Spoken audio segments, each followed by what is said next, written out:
Hello, South Africa, and welcome. My name is Kamogelo Dipoko, your host of the Department of Public Service and Administration podcast, DPSA Batupele podcast. On today's episode, we continue where we left off from episode 1 with part 2 of the Masterclass on unlocking organizational efficiency, management practices, OFA, and productivity management. First up, Productivity and Capability Management Deputy Director, Mr. Zithulele Cele, sheds light on how an organization can practically measure its productivity. Good morning, colleagues. It's still morning, yes. Good morning, colleagues. My name is Zithulele Cele. I'm from the Directorate Productivity and Capability Management here in the DPSA.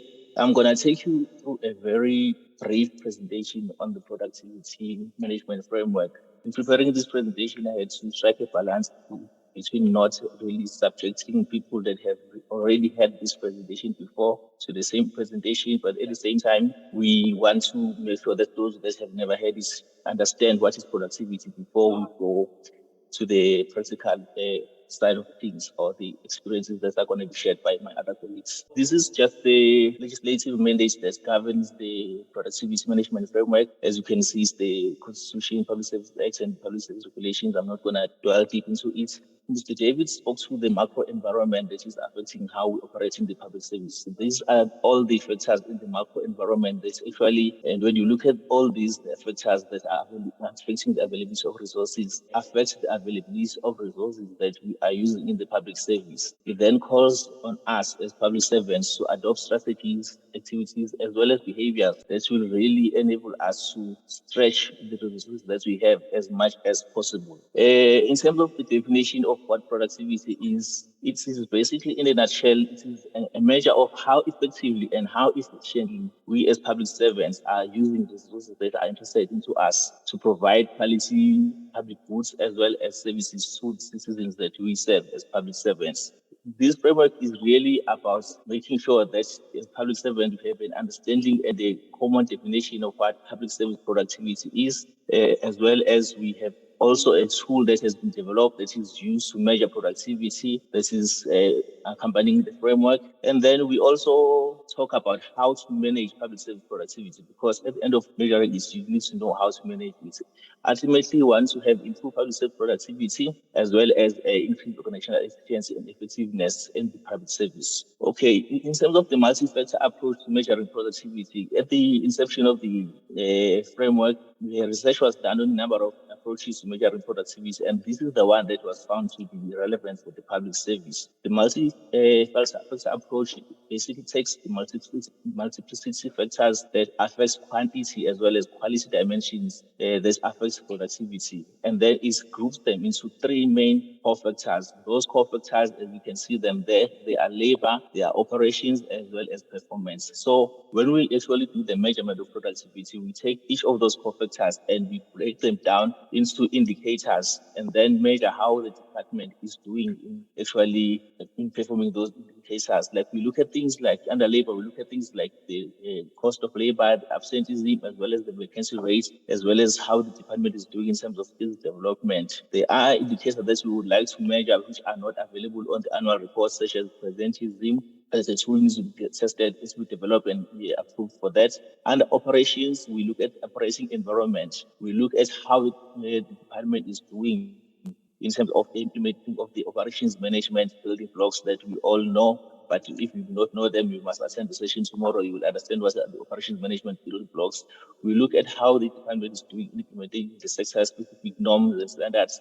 The departments such as health as well as basic education, they have their norms and standards. But we also want to measure things like implementation of possibility standards, the workplace design, as well as ICT and system downtime. Those things right now, the information relating to those things is not available on the annual reports of the department. And we are saying we want to be able to get information on those things so that we can effectively measure productivity. The third factor, the core factor that we look at is performance. There we look at how well the staff is performing. We look at how satisfied the staff is, how many staff are on the stress-related leave, how many staff are facing disciplinary issues. all those things. We look at how the department is doing in spending their budgets. Is the department spending its budget that is allocated to it? So basically, this is the approach that we use to measure productivity. And then once you've done this, there is, as I said, there is a tool, but I do not want to take you to the tool today because this is a technical exercise that we actually do when we do technical support to departments. So once you've measured productivity using the tool, then you get a score. We all want it to be up there at high productivity level. So if it's not there, then we need to introduce measures to make sure that our productivity is at that high level. When I'm about to conclude, then we look at what are the benefits then of measuring productivity, or rather benefits of improved productivity in the public service. We're saying citizens benefit from improved productivity because goods and services become available in the desired quantity as well as quality. Employees as well in the departments, they benefit through improved and economically functional working environment. The public resources are also used efficiently and more effectively. And then the communities that we serve, they also benefit through improved service delivery. If the department is more productive, then it's obviously leads to improved service delivery, which leads to greater social stability as well as economical stability. We know how many service delivery processes that we witness in this country. I don't even want to go into that, but we are all aware of that. So improved productivity, therefore, results in the public service yielding these benefits that I've outlined here. I want to conclude my presentation, therefore, by saying that productivity is a relative concept. It cannot be said that productivity is increasing or it is decreasing if you're not doing a comparison. So we encourage that when you do productivity assessment or measurement, you do it over a period of time so that you can be able to observe trends that are existing within the department in terms of productivity. So maybe you do a period of 3 or 5 years so that you can see whether over that period it is increasing or it is decreasing. When we come back, we get schooled by DPSA's Constance Ledwaba of the Free State Office of the Premier. She shares practical experiences in conducting productivity assessments and the tools used to measure productivity. I think we seem to focus more on the annual performance plans in the departments. This is just my observation insofar as it relates to the outputs of the department, and primarily probably because the APP is greatly audited. That for me presents a little bit of a challenge if the organizational functionality and productivity are not necessarily, technically included in the APP. That is an observation I feel, brings in a greatest disjuncture in that regard, because departments then, probably do not focus their outputs, that will be measured at the end of a quarter or, biannually or at the end of an assessment period. I think that is a challenge, and it is a challenge we would have experienced in the province and greatly also in the office of the Premier. I also think, the colleagues at internal audit, whilst they scope the areas where they would like to audit, there is also gaps because, our internal auditing processes are not also assisting us, I think, to try and keep a pulse, in these kinds of operations in the department. And I also think largely that the audit process really gets consumed by financial performance in the public service, which I think for me is also a greatest gap, because you cannot only, audit financial performance insofar as resources in the public service are concerned. So I do find that, these two instruments are separated from the APP. To a large degree also they are separated from the performance of officials. I think the performance management development system really focuses on, whilst it probably should be that it is focusing on the outputs of individuals and the performance of the organization generally, but how the assessment and the measurements in line with the individual performance are done. I think also there is a gap there because the emphasis also seems to be more, on the provision of incentives and all of that. I also think there is also a gap, of organizational functionality and productivity insofar as our competitor, to a large degree, who is the private sector, is concerned. A lot of public service business, is service delivery orientated, and probably with a fraction of revenue generation. And a greater part, of our work, which we should assess in terms of the impact and the services that we deliver, that creates a problem, because we are not sales driven in that regard. So I think those are some of the things, we might really need to improve on. My other observation also is, insofar as the Free State is concerned, is there are no measures to improve the operational controls, I think, in our organizations. At a point where we conduct assessments and we realize that there are gaps, there's very little improvement measures that we want to try to put in place that would actually efficiently improve our operations. From the OD perspective, I realized that a lot of we do not have process mapping, for a lot of the services that we provide, so that also for me creates a misalignment in a lot of areas. I also think that there are gaps in that regard with the current policies that we have generally in the public service. We rely more, whilst we should be guided, by the regulations, the Act emanating from the Constitution and all of that. A lot of public service do not have policies, that are specific to their environment, the area in which they operate. A lot of us in the public service, we rely on circulars that the DPSA or any other national department has to release in order for us to operate, which I also think greatly disadvantages the processes that we need to follow.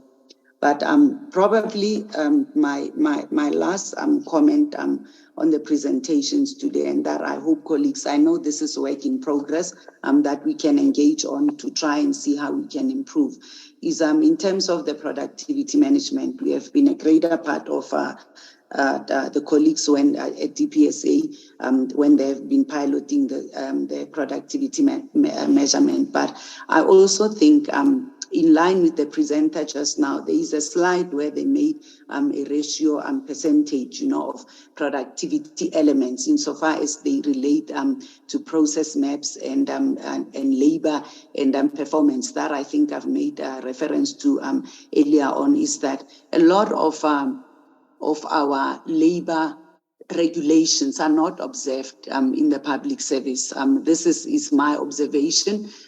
You can go to the Public Service Commission reports, you can go to departmental reports and all of that. The one time I said to my colleagues at the Office of the Premier in Labor Relations that every day I'm at the Forum of HODs when the report on labor matters is presented. You always get a 0%, insofar as labor matters are concerned. And that for me is a bit worrying, because and I'm not in no way insinuating that, we cannot have healthy organizations that do not have labor matters. I'm not saying that, but I'm also saying it is a bit challenging, where each labor report indicates that, no, we are not struggling from any labor issues. There are officials that are absent, and we do not have controls in that regard to try and manage the presence of officials in the workplace. And insofar as also it relates to their productivity, even when officials are at work, the output of what gets done at the end of the day to a large degree cannot be measurable. Supervisors are fixated about, have you been here? Have I physically seen you?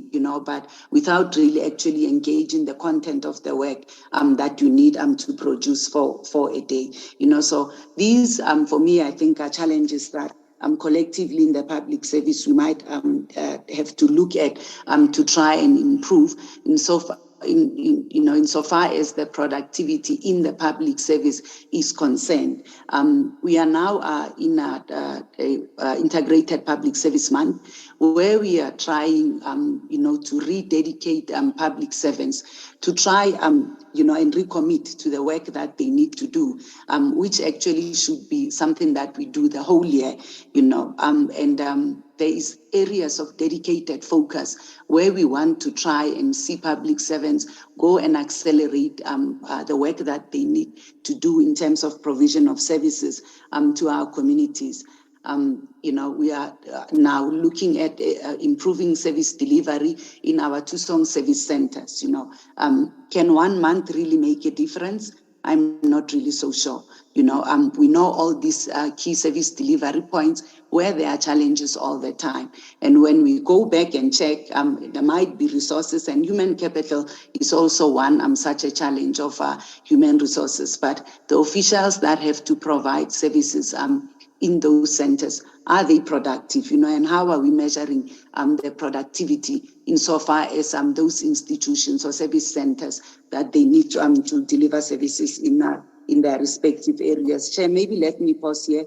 I know I might not have, to a large degree, probably indicated some positive thoughts of what we really need to do. But I think also the challenges, as I outlined them, begins to speak to the areas where we can exacerbate, concentration of where we can try to improve insofar as the organizational functionality is concerned and productivity is concerned. Thank you. Welcome back. You are still tuned to the DPSA Batubili podcast channel, part 2 Masterclass on Unlocking Organizational Efficiency, Management Practices OFA, and Productivity Management. Public Service Senior Manager Mr. Ishmael Davids provides insight into the successes and challenges of the productivity framework. I think what she's saying from the Free State side is that indeed they are seen to be struggling in terms of implementing the offer, and it's good that we talk about the challenges that we face, and we face all kinds of challenges, and it links to human resources, it links to financial resources, and as the DPSA we're aware of that, and we're trying to assist departments as far as we can. I think the point that Maladuaba made around the need to start including our compliance reporting on productivity and offer in the APPs of departments are important, because if you don't do that, then it becomes something that can fall by the wayside. She also mentioned that there are pockets within the Free State province where they haven't seen improvements in operations, and that there are some functions that hasn't been mapped. One of the projects we're working on and DPSA at the moment is the Integrated Service Delivery Improvement Policy, where we are looking at all these service delivery improvement mechanisms, whether it's offer productivity, operations management framework, service delivery improvement, the access strategy. We're saying we need to align and integrate and harmonize these service delivery improvement mechanisms. And we want to do that because we want to reduce compliance reporting, as we're aware of the human resource and the financial constraints that departments are under. And we want to ensure that as the DPSA, we approach you as a single department and not ask for reports at different times of the year and over different cycles. So that is something, Maladuaba and colleagues out there, that we are aware of, the need to align these service delivery improvement mechanisms. And she also raised another aspect related to the labor dimension of productivity measurement, where she shares that the departments she visits in the Free State are really struggling in terms of discipline management. And indeed, she's correct in saying that the Public Service Commission, we had just completed the DPSA's own productivity assessment. And that issue is a key issue, discipline management in the department and discipline management throughout the public service. So that is something we need to do much better. Now, if I look at some departments, then I see up to 30 grievances being lodged against colleagues and around work environment issues per year. And now just think about it. If in a department, there's up to 30 grievances, one colleague against another, one colleague unhappy about the work environment in general, it tells you that there's general unhappiness within our public service. Where there's unhappiness, there cannot be teamwork. And where there's unhappiness, you cannot have a productive staff because of the work environment. And then also, in terms of what I wanted to speak to specifically, Mr. Kele spoke about the importance of cutting away the fat. We all know that's important, that our organizations need to be agile, they need to be efficient, they need to be effective. And therefore, as he says, we need to cut away the fat without cutting the muscle. And that is an important ratio to ensure balancing act within the public service. How do we identify and cut away the fat without cutting away the muscle that makes the bones do what it's supposed to do? And I always say that you look at the muscle of the public service, it is the people. And that is why we have Public Service Month, to remind ourselves that the public service is about the people within the system. So the people need to be taken care of. The people need to be skilled. The people need to be capacitated, and we need to invest in the people.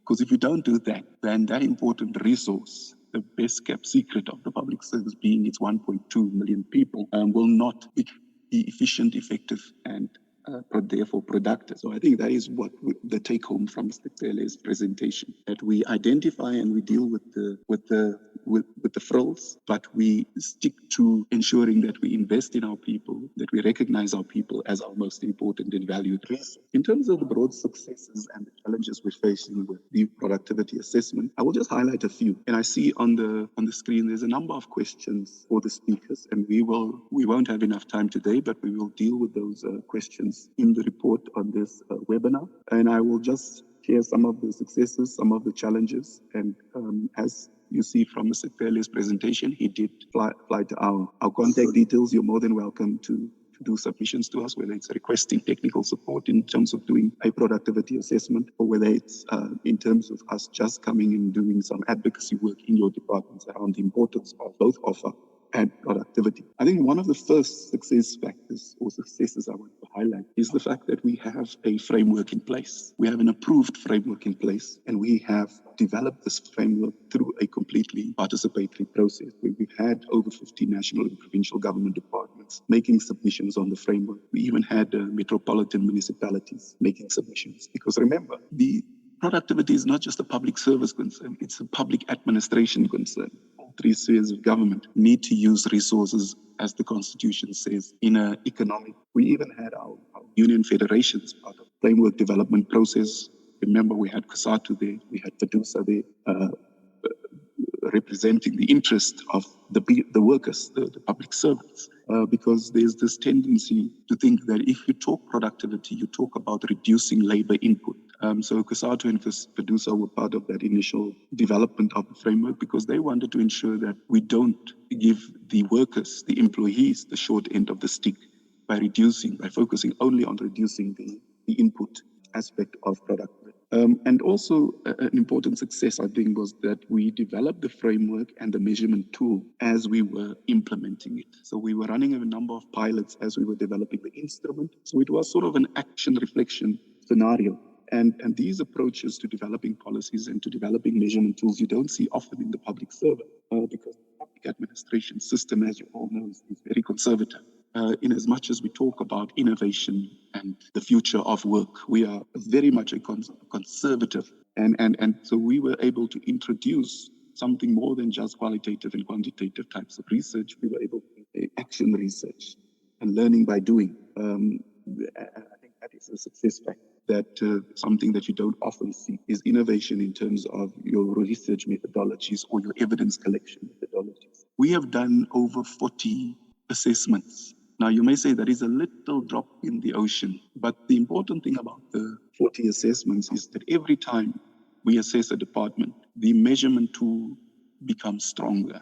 It becomes more agile in terms of identifying factors that appear to be blockages in organizational efficiency and effectiveness. And when we do these assessments, they become more in-depth. I recall the first two departments we assessed was the Northwest Department of Health and Coxta in the Limpopo province. And if you look at those first assessments and you look at the ones we're doing now, the last two ones we did was for the Public Service Commission, looking at their organizational productivity. and the one we're busy with now, which is the DPSA. We have moved very far in terms of the tool, in terms of its robustness, and in terms of its value add to organizations. The successes aside, there are a number of challenges we're faced with, and the most important challenge, or the most critical challenge we're facing, is the fact that we don't have a directive. So you have the Constitution, you have the Public Service Act and the PAMA, emphasizing the importance of productivity measurement or efficiency and effectiveness in the public service. And we have Regulation 29 of the Public Service Regulations. But we need a directive to make it compulsory for departments to engage in the measurement of organizational efficiency and effectiveness. And for the current financial year, we've committed to developing and issuing that directive. Second problem is, I think, something that you're all struggling with, and that is the quality of data available to do these kinds of assessments. Now, productivity assessment relies heavily on data, especially when you do the quantitative analysis. So in the absence of reliable quality data, your measurement and therefore your analysis will often be not spot on. It may be questioned in terms of reliability because the data itself is questionable. So when we started, we wanted to use personal data, but I think you all know that it is highly unreliable between departments and between spheres of government. So we ended up using annual report data because at least the annual report is signed off administratively and politically. And in the absence of other forms of reliable data, that is the most reliable, in inverted commas. So that is a second challenge we're facing. I think, colleagues, I will conclude there. And that brings us to the end of episode 2 and part 2 of the Masterclass on Unlocking Organizational Efficiency, Management Practices OFA, and Productivity Management, brought to you by the DPSA. If you enjoyed the content, subscribe and tell a friend to tell a friend. If you're also a visual person, subscribe to our DPSA TV channel on YouTube at Department of Public Service and Administration. Until the next episode, #Batupele.